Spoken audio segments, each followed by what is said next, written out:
Hello. Hi, Lee. Hey. Welcome everybody to a little bit of a delayed next installment to Sophia Risen. How are you, Lee? Doing great. I had a birthday yesterday. Happy birthday! I meant to text you yesterday. Oh my gosh. Oh, I got your other message. God. I went. Oh yeah, Facebook. Okay. Yeah, I was. My husband watched my son at 5 hours. And I went to the Crystal Fair at Port Mason in San Francisco, and I was like a crazy cat lady or crazy crystal lady off the leash. Just like I was like, oh. Oh my gosh, Yeah. That's fantastic. Yeah, so it was nice. Do you want to share what crystals you brought home? Yeah, I sure. And when I went there, it was just really around connecting to like a crystal ally co-creator. So usually when I go to these things, I don't think about what I want beforehand. I just try to find, I did know I wanted some tourmaline. That had come to me a couple months ago. So I found this really beautiful piece. Gorgeous. Right here. Wow. And then I just got some selenite. Selenite. I've been thinking of doing like a crystal grid or something with that. And then found the first one I found was like it's actually a pendant, but it's a blue cyanite. Oh, beautiful. And which I don't really know much about this crystal. I'll have to spend time with it before I look it up. Neither do I. I know kyanite with a K, but kyanite. It's a kyanite. Okay, I thought it looked similar. No, it's blue kyanite. Okay. Kyanite? Yeah. And then I found this one here. It's blue apatite. Oh, beautiful. Yeah. Wow. And so I just found the stone, and I had a woman there go ahead and wrap it in copper for me so I could wear it. That is gorgeous. But this one was definitely the one that called to me, where I just saw it and I was like, oh, it was calling. So nice. It was a nice day. That is wonderful. Yeah. Wow. How about you? How are you doing? I am fine. I had a birthday on Sunday and went to the Stinson Beach with my daughter and my boyfriend, and that was cool. You came too. You were there, and so was your son. Yeah. So you knew this. Anyway, my daughter went back home now. Oh. And so, just getting back to normal life. Yeah. I have an idea to talk about, and we've talked about this before, but, working with dreams is really important to me. And I know that you feel that way too, that I just think, we put a lot of energy into what we want to make. We want to connect with our higher selves. We want to connect with our guidance. And, that's all. It's great to meditate. It's great to do all of these things. But I think a lot of the time we neglect the number one way that we connect with spirit and with our guides. And that's like all night long. Right. And, it's so easy it's easy to be a little bit lazy about working with dreams because it requires making the effort to remember them, like repeating something before you go to bed, and especially nobody really enjoys getting up to write them down. So, and I was guilty of this. Like, I know how good it is for me to work with dreams, but it's just recently that I kind of convinced myself to actually start turning on my reading light in the middle of the night again, and I try to make everything really accessible so I can write in my dream journal kind of with, without really getting out of bed, without getting cold or anything like that. And without putting on a big light, of course, it's just a little light. But yeah, if it had some really interesting dream experiences just the last couple of nights, and it got me thinking about a lot of things. So there's kind of a number of topics, different threads to pull. But, we could both share a little bit about our experience with dreams I can say that I do this for myself, but also, with clients, I'm always asking them their dreams. And somehow over the years of working with people, I often understand other people's dreams and can give them really good insights. It almost feels like reading tarot. Like reading a dream is very similar to reading cards. So I never know, when someone starts telling me a dream, I don't know if I'm going to understand that dream, but I'll listen really carefully, and often things will come to me that are really important. And I also try to work with people so that they're cluing in and kind of starting to interpret their own dreams. And I've seen that with like some of my longer term clients, and it's pretty cool. Like they're getting things, and I definitely have kind of a habit of interpreting my own dreams or kind of gleaning what meaning I can from them. And I think there's like one theme that is really important in dreams that bring healing or new illumination. And that is like what I've seen like in common between my dreams and other people's dreams that I work with is that there's often a way that a dream will raise a question. Sometimes someone will ask me a question directly in a dream, and that happened 2 nights ago, and it brought a lot of interesting thoughts. So I'll share that one. But also, it doesn't have to be someone directly asking a question. Sometimes a question pops into your mind as the dreamer. And it's kind of like you're kind of questioning, is something true? Or someone's asking you if something is true. Sorry, I gotta lose the hat. When I talk, the heat builds up.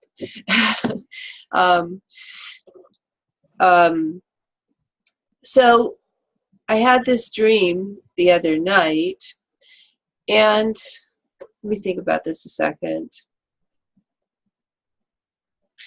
It was, so there was, I'm trying to think of the context because I had these 2 dreams that were kind of in relation to, I've been listening to Cosmic Disclosure with Corey Good. I'll just out myself and say that I'm listening to this because this kind of relates to what I want to talk about, because healing means changing your core beliefs, changing your beliefs ultimately, because we're sick when we have, or we're out of balance when we have beliefs that no longer fit our reality, and don't fit who we truly are, and kind of the more expanded self that we're stepping into. I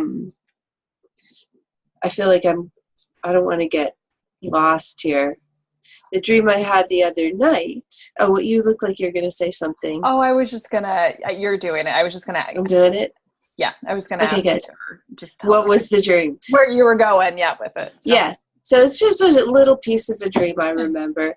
There was kind of a scary lady, like a woman who was, how would I describe her, like kind of an angry person, an angry, controlling, kind of uptight person, I would say. And she's kind of tall with dark hair, and she was talking about some other guy, and she was being really critical of some other person, and she was saying, is he of the church?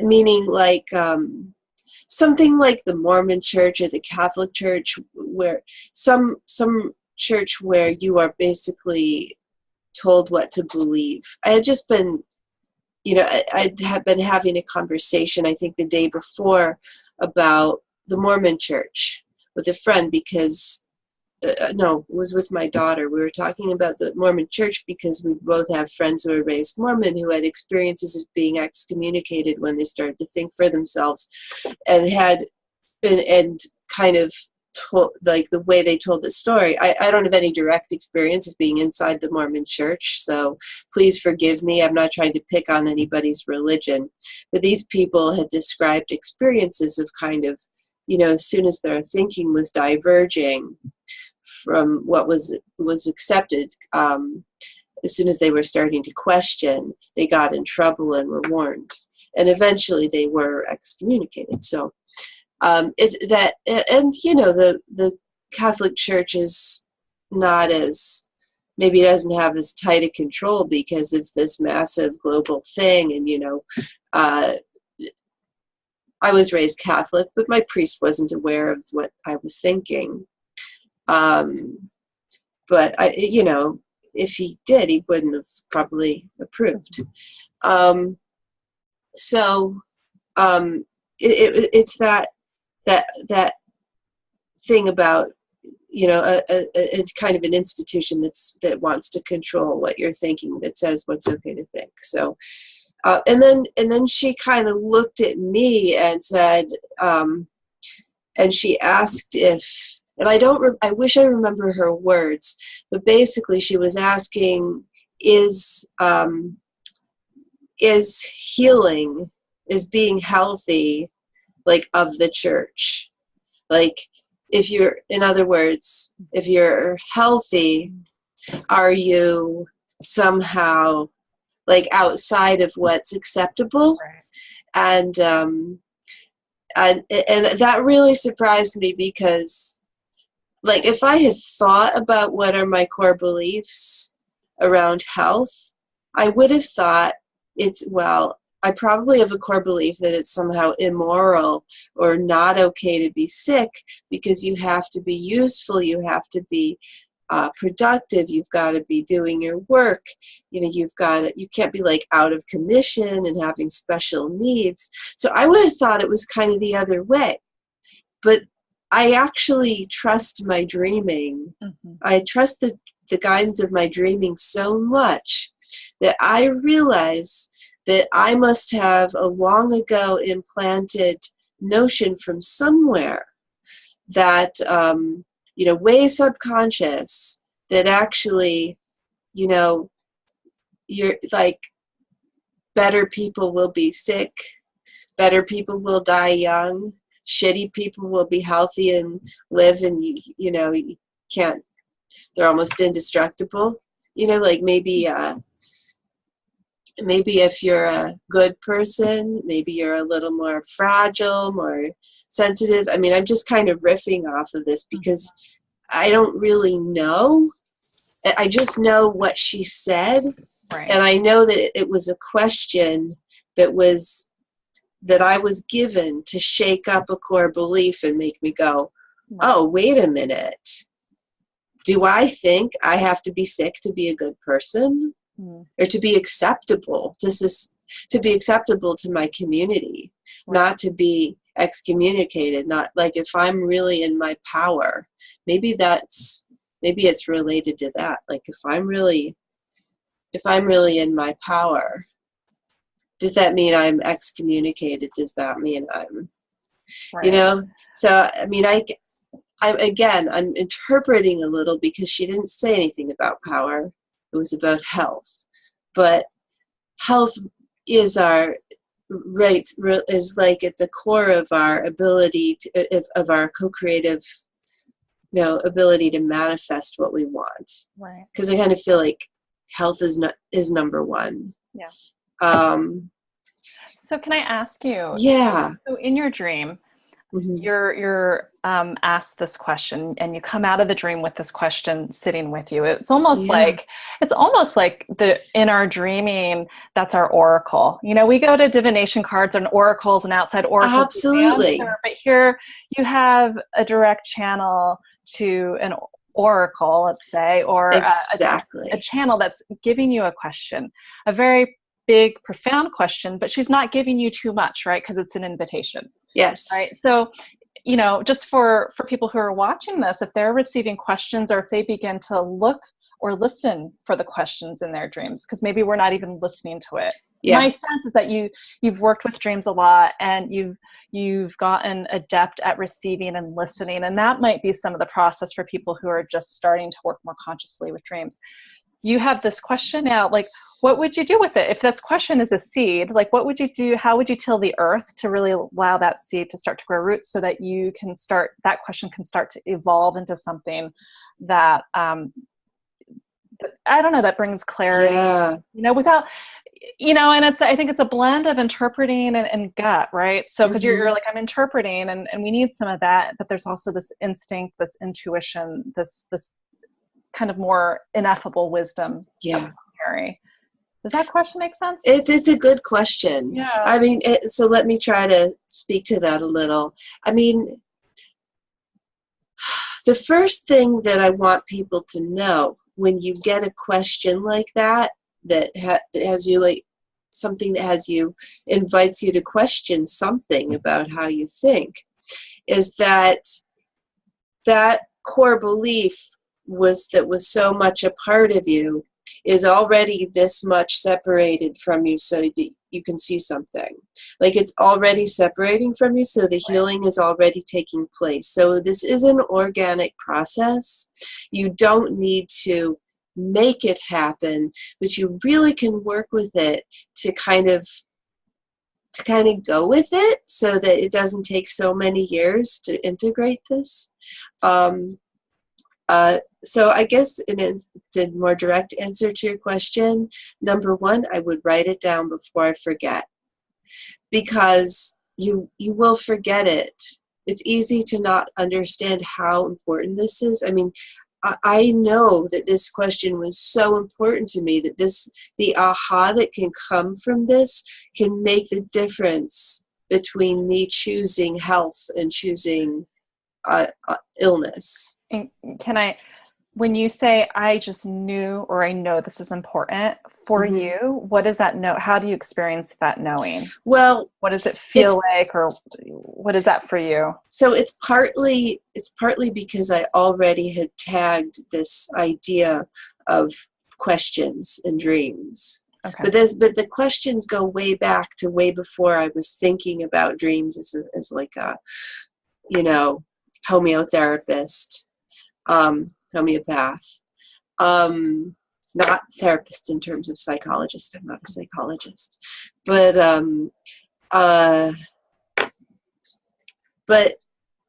so like, I knew that it was important, but I also, I think that if I hadn't known that, I might have dismissed this dream as like, oh, that's fucking nuts. That's nuts. Excuse me. I think that's okay if we do F-bombs. Oh, good. Okay. So I would have said that, it'd be like, oh, that woman was crazy. Also, she was scary. She was kind of dark. Her energy was heavy and dark. So I may have thought of her as someone I shouldn't listen to.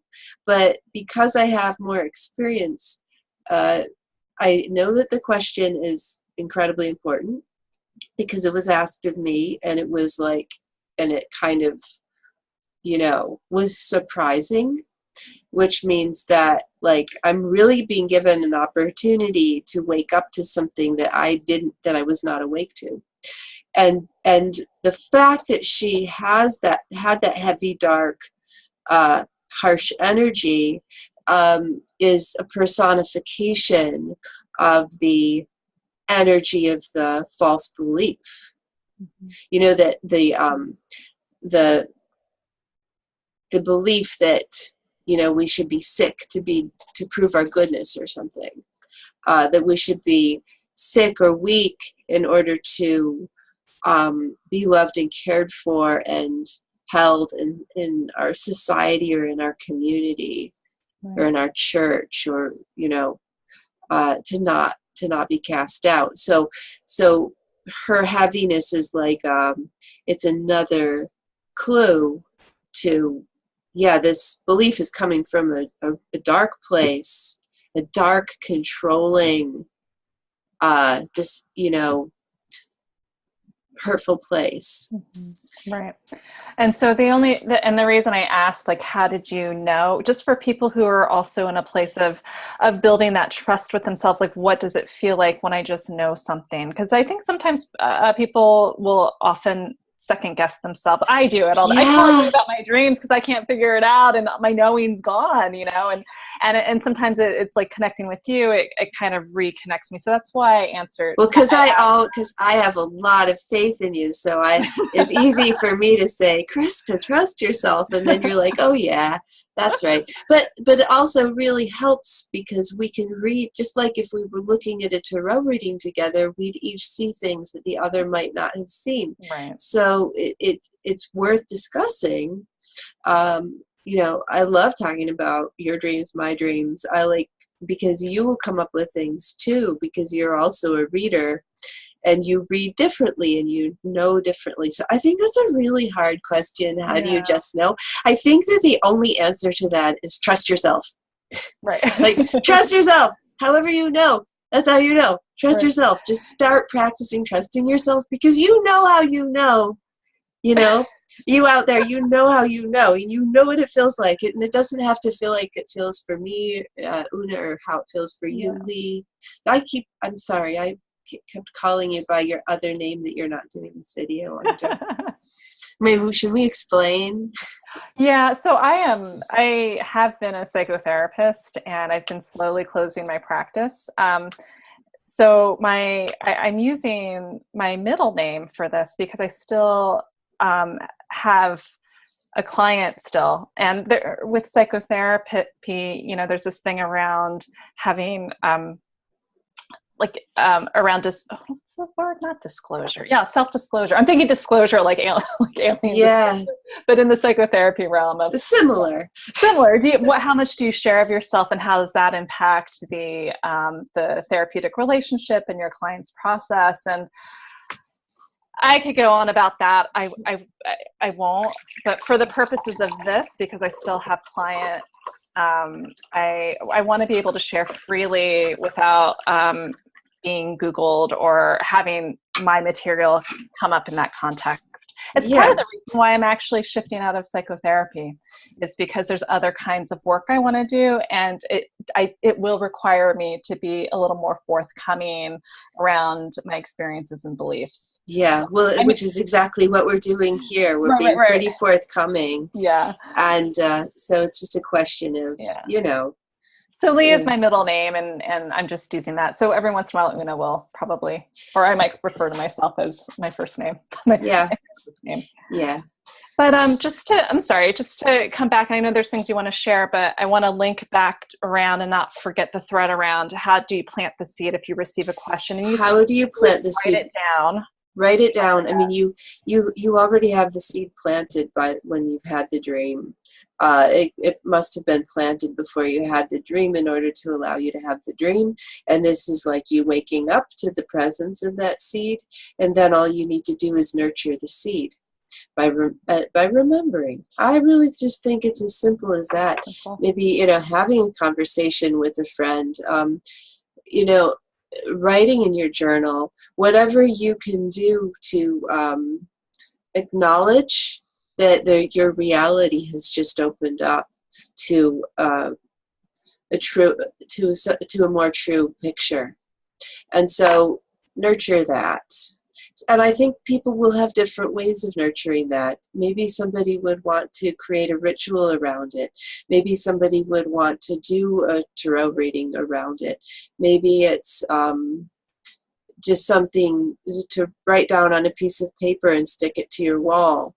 But the thing is that this is not, you can't make this happen with your ego mind.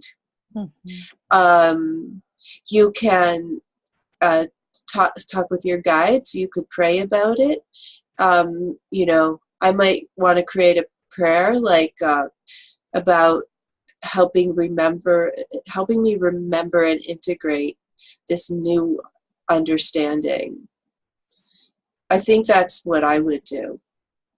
In fact, I would ask, you really want to know what I would do? Okay, here's what I would do. You know that I like to work co-creatively with nature as well as with the human element, or the, you know, I guess human consciousness element. So I work with a team whenever I do my work, or even for this, and we've talked about this team before. In fact, you saw my team before I told you about the team, because you saw like what. We do a space setting process before this, and there was one point where Oonagh invited me into the, and it's an energetic space, but it's also kind of like a visualization, and I was perceiving actually what she had set up. Mm-hmm. But I didn't tell you You that didn't I tell had me set what it it up. was, and I started to describe. Yeah. And I'm like, oh yeah, you're seeing my team. Yeah. So it's a delightful team. It's a great team. I just want to, I think this is there is a very interesting woman, teacher, who has been a big pioneer in this work with nature. In fact, it even goes back to, for people who have read about Findhorn, working with nature spirits, Dave is in nature, that is also an antecedent of this. But the person from whom I really learned how to work with a team in the way I do it is Michelle Small-Wright, Machaelle, Small-Wright with a W-R-I-G-H-T. And she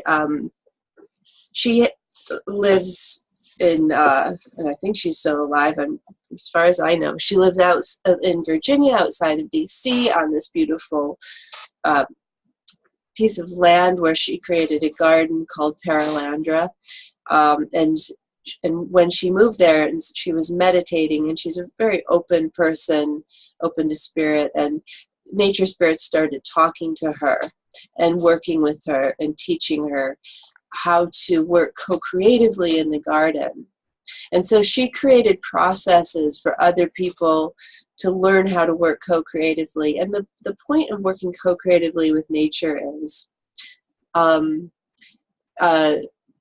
nature understands balance. And humans kind of understand what they want to create. We can create, we're like the architects. We choose. We're the choosers and the design, and sort of create the vision, but we don't, as our human minds don't really know how to implement things in balance. So we're not so good at the how, but nature knows how to do things in balance. So if we supply the dream, the vision, what we want, nature can supply how do you go about this and have everything in balance and harmony. So I set up a team. One process that Michelle Small-Wright created was it's called her medical assistance program, MAP. In MAP, you have a team that works with you on health stuff. And one thing that the team does is and if you're a healer, you can have a professional MAP team, and that's related to who I work with, my team. And but when they're working on you, you can ask nature to calibrate you, so you can have a calibration session. I would do a MAP calibration session on integrating this new idea. So you asked. I told you. I know it's a little out there, but I will put in the link, or put in the information below, Michelle Small-Wright's website, and a link to her medical assistance program book, and she's got, and just her website in general. Just look at the books, and there's so much good stuff about co-creative science. And what I really learned from were her biographical books, and the place that I would recommend anyone to start is her autobiographical book, Behaving as If the God in All Life Mattered. Mm-hmm. It's really wonderful, and that it kind of documents her journey of how she started working with nature. Wow. So this is kind of another way of prayer for me. It's like you're not just working with nature, you're also working with your divine guidance, Yes, your inner being is part of it. So, but those elements are working together in balance. And it's really powerful. When I ask to be calibrated to like a dynamic or something, I can really notice the difference. You know, as you're talking about this process and the way of co-creating with nature and with divinity and with our own bodies and essential natures as humans, right? Mm-hmm. It just brings me back to the dream space and how we're co-creating in the dream space, or we can be co-creating. And I think maybe it often feels like we're not, because we don't really feel, I think for in a lot of dreams you feel as if the dream is happening to you. Yeah. You know, but this idea that actually we are co-creating the dream through our own being, our own experience, through guidance, through other energies that are here with us on this other plane, the astral, or so you know, that, and I think that that's where I started getting a little more confused about dreaming and not sure how to interpret or read dreams, because, you know, I had grown up having a lot of very, as a child, a lot of night terrors and a lot of sleepwalking in my 20s and 30s. And after I had my son, I had a lot of experiences with sleep paralysis and visitations. You know, in that dream state, I've had dreams that I've shared with other people. Like they've had the same dream that I've had from different vantage points in the dream. I've had that happen a few times. I've had out of body experiences in dreams. I've been able to take my energy body out of my physical body. So I've had all these experiences. But then if you look at kind of the more Western way of looking at it, for sleep paralysis, for example, they will say, well, this is just physiological. It's because you're in the hypnagogic state, right? Or if you go into more traditional psychotherapy perspectives, it would, you know, a lot of perspectives would say, well, all the dream is all a part of you, or it's all from your own psyche, you know, without really an acknowledgement that there may be other paradigms that you're dipping into. Yes. And then I can go right back and say, well, but if all is one, then it is all me, right? Yes, and that's where I get confused, and also where I'm fascinated by it, you know? Yeah, me too. It is so interesting. And the other thing that happens is that people's deceased loved ones will show up as I believe real visitations. And so I was listening to somebody, Charlie Morley, I think his name might be Charlie Morley. He teaches lucid dreaming. I need to buy his book. But I heard him talk, and it was actually listening to him on the Hay House Summit, World Summit, that got me saying, okay, I've got to get back into my dream journal. And I use his little technique he gives you a little thing to say as you're falling asleep, to say in your head, I remember my dreams tonight. I have excellent dream recall. And sometimes I add a few things to that. But to just kind of set myself to remember my dreams, and it does work.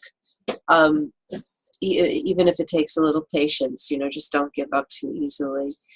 But Charlie Morley, what did I just got lost? There's so much to talk about dreams. Okay, so he thinks it's like 80, like his formula for what shows up in the dream. It's like 80% your psyche and 20% other beings who are actually there. Now, the thing is that it's as confusing as life, because we are all one. You know, we are all, you know, we're all God having this experience we're having an experience of duality, but that's created, you know, there's an artificiality to that. That's a decision to experience duality, to divide the oneness. And now, you know, I'm experiencing you, Lee, as another person, and my boyfriend who just walked into the apartment is another, as another person, and the people listening to us, we're all experiencing ourselves as individuals, and uh, it is really, and I think the dream, we run into the same issue. So you don't have to say, like, I guess, like, if you use the example of that scary lady in the dream, obviously if she's representing a core belief, she's representing something that in my psyche. Now, did another spirit kind of step in? Is that one of my guides who kind of is personifying that? Well, where is the division between me and my guides? Right. If maybe many of my guides are, they may be manifestation, or they may be aspects of my higher self. They may be other lifetimes of me. How distant, how closely related? I don't know. Does it matter? Like, if somebody shows up that I have some kind of a relationship with, that I want to see them as really showing up, even if it's Prince. If Prince shows up in my dream, I choose to say, yeah, Prince came into my dream, because I think Prince is a spirit guide now.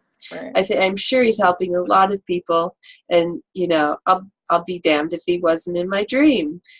But because I think that's more like, that's much more interesting to me than I'm fantasizing, or like I've got some in my psyche, I'm carrying some fantasy of a relationship with, like, that kind of is a little insulting to me, because I don't actually carry, like, it's, I'm not the kind of person who, like, fantasizes relationships with rock stars. Mm-hmm.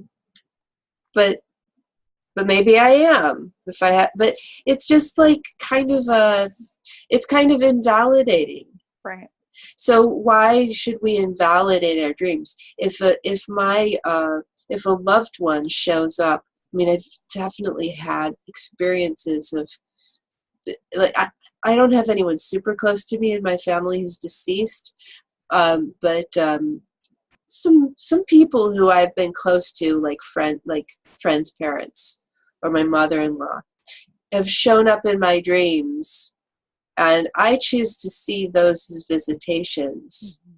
because I value my relationship with that person, and I don't want to invalidate that. Even if we're all waves on the same ocean, I don't want to invalidate the maybe that person's consciousness coming and interacting with me. I want to honor the relationship. Right. So now with scary beings, yeah, I mean, I think that when we're really traumatized, that we can become targets, or maybe of other energies who are looking to feed on others, on energy of people who have, like, maybe trauma matching what they need. For example, but it's much like life. As an empathic, sensitive, caring person, when I was younger, I drew someone into my life who was, as a boyfriend, whose energy was a little vampiric. And, like, it'd be easy for that kind of person to be attracted to my energy. And a lot of women experience this. I mean, and men too. I mean, there's a lot of kind of vampiric relationships out of there, where one person is feeding off of another person's energy. But it takes two to dance that dance. And I think it's the same as in dreams. So when somebody scary shows up, I think you can work with them as if it's part of yourself. Like, the reason I say this, I guess, is because of experience working with clients in Journey, and demons will show up, and at first when that happened, I was kind of thrown. It kind of didn't was it can be hard to know, like, how do you work with this entity? How do you work with this energy? Just call it an energy, because then you don't have to say whose it is, but obviously it piggybacked in on this client.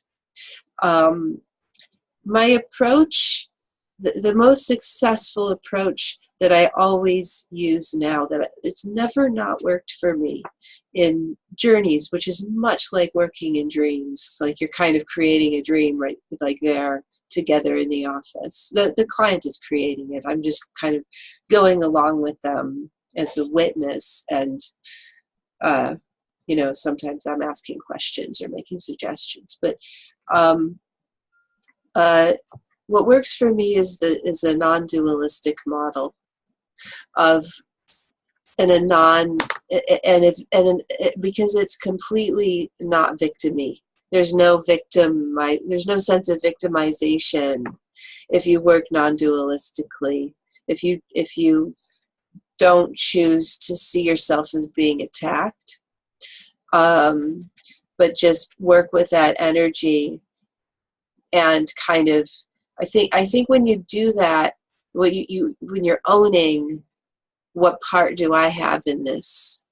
Where am I giving away my power? If you have a demon showing up, you're giving away your power to that demon. So if you work with that as an aspect of yourself, then you can end up, that demon can melt away and you can reclaim your power. I've just seen that over and over again in sessions with clients in Journey. So I don't think there's, for a long time I had this question, am I just being Pollyanna to not, should I be teaching my clients how to protect themselves from these entities? Should I be kind of buying into this conflict model? Or that they're being harassed? I mean, yes, sometimes you've got to take measures. For example, I think of working with clients with, in an unhealthy relationship with someone who might hurt them.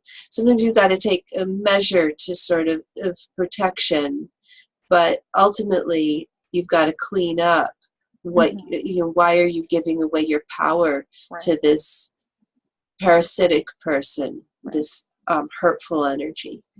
Does that help? Yeah, it does. And because I know it's something that comes up for a lot of people. Yeah.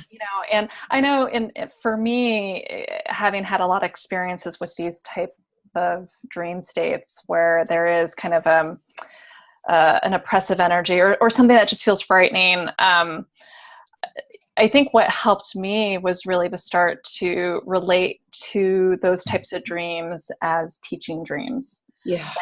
So even though I was experiencing a high level of fear, in my conscious state after the dream, I would just go back to this place. Okay, this is a teaching dream. Eventually, what I was doing consciously, it was starting to trickle down into that state when I was, having those experiences in the dream state where it would start, or where I would remember in the dream state, okay, this is a teaching dream, what's needed here. And what I did need at first was to be able to have the experience of setting boundaries for myself within the dream state. And I don't think I could have done any of the other work that I did with those types of dreams before I had the experience of setting boundaries, because in waking life, I also needed the experience of setting boundaries. So, they were mirroring each other. And it makes total sense. Total sense. Yeah. And then from there, once my system felt that it could do that, then it was like, okay, now I have a little more breathing room to really look at this, to flip the perspective yet again. Yeah. Which is what you're talking about. Mm-hmm. Flipping the perspective on what this could be. Well, what is the teaching here? What is the learning here? And I found that for me, at least, it was a lot about power. And some of the experiences that I was having with these beings were actually disowned pieces of my own power, but I wasn't able to see them as that. Yeah. But once I had the trust in myself that I could, have a say about when and where I do this, or if I didn't feel like doing it that night, I said no, or then it just created a little more breathing room, Yeah. and then had a completely different experience, like from there Yeah. moving forward. So Yeah, that makes a lot of sense to me, because you can't do that reclaiming work without creating a safe space. You know, right, you have to know. And the thing about working with clients in the office is I'm there holding a really safe space. So it's different from when you're alone at night in your bed, or when you're in the dream space. And it might be really terrifying, because you know, if I'm with a client and they're seeing something really scary, there's me saying it's safe to feel this right now. It's safe to witness this. Know that you're safe. And so I'm, you know, I'm kind of a bridge holding the safe space. But ultimately, we all need to create our own safe space, and that's what you've been That's what you've been building. right. And that's really, I think that's really important for people to know. It would be cool. Maybe we could do a part 2 where you talk about how you did that. Yeah, I That would love because that. yeah, I think that'd be really nice. And then how did it change? Like what, you know, once you did that, how did the relationship change with this entity, or how did the formula change? The equation. That's what I'm trying to say. How did the equation Right. change? In And a sense, what happened for you in once a you created sense, safety? when you're creating the safe space, you're also creating the container where you can start to alchemize the experience. You can't do like an alchemist Yes. can't do the alchemy without like the crucible, right? Yes. And so if you grew up with, say, trauma or what, you know, a lot of us grew up without knowing how to hold our own crucible. We Yes. didn't have it. We didn't have it modeled for us, right? Right. So, because ultimately, what I'm hearing from you is there is an alchemy that happens. Yes. Yeah. And you're just bringing me back around when you mentioned the crucible. What popped in is like that's where the question can Right. arise. Right. Right. You have.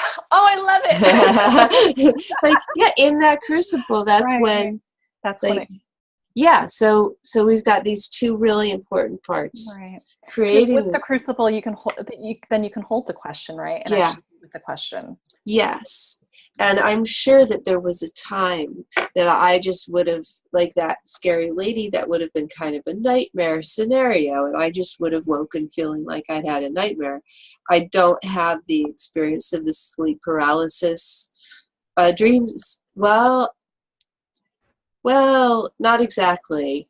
I mean, I guess the closest to that would be like, and this must be like a lighter version of it, is you're running in sand, like you're running but your feet won't go, like you're running but you can't go anywhere, or you are screaming but your voice can't make any sound. So I have had those, but I do know that like people who have had more severe trauma, and you and other people I've worked with, they describe not being able to move at all. Mm-hmm. Like mine would not be as severe, but I think it's on the spectrum. If everything you need to do to save yourself is shout, but nothing will come out, or if Right. everything you need to do to save yourself is run, but you're running, but it's nothing. You're not getting any traction. You're not gaining any ground. Right. So it's, I guess, related. But yeah, so we are, you know, as we work on ourselves, as we work in healing, we are creating our crucible. We're creating our own crucible for our life experiences, and we're all at a different place with that. And it's not really a better or worse thing, because all experience is valuable. It's just where you're at in the process. So yeah, this is really lovely to talk about. And yeah, I've got more dreams I could talk about. And I guess I did talk about one of them, the mango. I love mango dream, where I did talk about those before, but those are good examples of being attacked by somebody really scary, and that could be interpreted as another entity, but I'm not even going there, because it's so related to my material, so intimately Right. related to my material, that I'm seeing that as a personification of the part of my mind that is doing the, that is holding the autoimmune stuff in place, or, Right. yeah. So I'm noticing the time, and We, I'm yeah, thinking. this is a good place to wrap up. I would ask Oonagh, so then if we were to if you were just to pull maybe 2 or 3 threads out of this conversation that you would really want to leave our listeners and viewers with, 1, 2, or 3 like little nuggets, what would you get? What would you deliver into their crucible? Understand that your dreams are your most direct channel to spirit, to your healing process, to your guidance. Really don't turn your back on that. I think that's number one. There's so much there for us. If we're really putting energy into healing and growth, and you're not paying attention to your dreams, you're missing something. You're missing something that's being handed to you on a plate every night. So get your dream journal and write that shit down. That's and go to bed. You know, you could work with some intentions before you go to sleep. I remember my dreams tonight. Keep in the present tense. I remember my dreams tonight. I have excellent dream recall. I think that's probably a pretty direct Charlie Morley quote, if I'm getting his name right. I think that would be especially important for some, like I bed share and I can't turn on the light in the middle of the night. Yeah. And, right. Because my child is like on me sleeping. On you.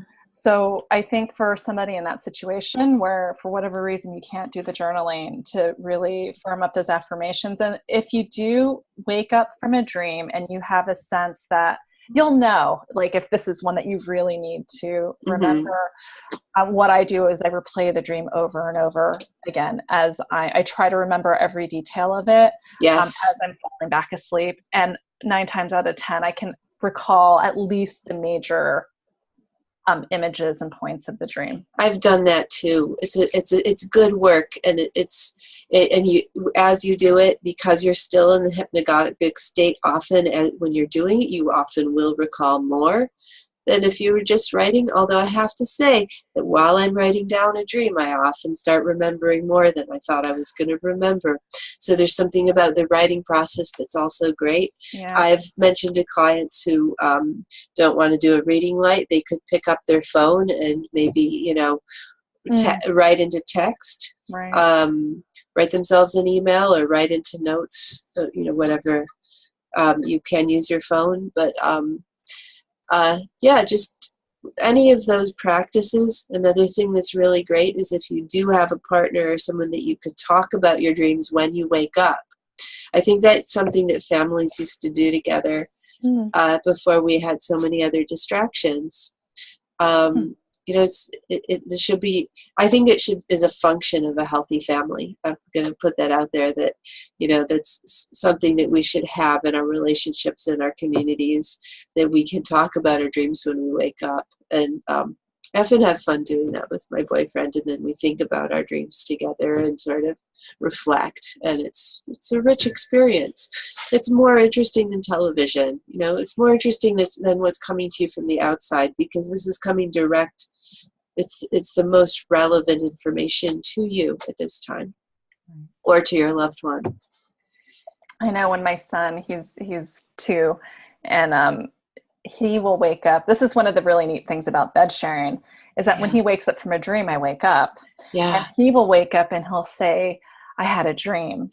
And I get to ask him. And so I'll ask him, was it a sweet dream, or was it a bad dream, or was it this dream? And he'll tell me, and he doesn't have all the words yet, but he can tell me the major things that are going on.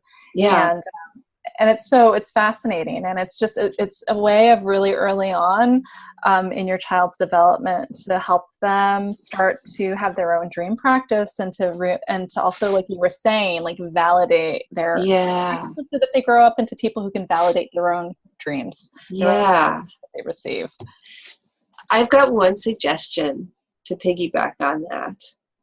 What if we got rid of the phrase bad dream, good dream, those dreams, and just use feeling words like, was it a scary dream or something? Because the scariest dreams can be so valuable. Like what if he said he had a scary dream? You're like, oh, what happened? What and then maybe as he gets older, even start helping him learn from those dreams so that he sees them as like, an interesting learning experience instead of something bad happened. Right. Yeah. I will do that. Okay. Well, let me know how it goes, because I'm very interested to hear about his dream life. Of course, I know your son. I won't, we're not going to be discussing him, but right. That's really lovely. And I encourage people to talk with your children about their dreams and, get them to think and get curious about their dreams. All right. Well, Right. Gemini power. We had a really nice, unscripted, unprepared for exploration. A little prepared for, but not scripted.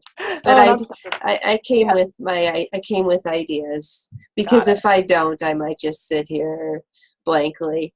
But that's okay. I knew there's so much. I have other ideas. There's so much to talk about, and we didn't get to make a show last week because my birthday and my daughter and stuff. I love the idea of next week or next time we meet of talking about the crucible of it, like creating that kind of space for yourself. I would love to have more, maybe another episode more about building a family culture around dreaming. Yes. Topic.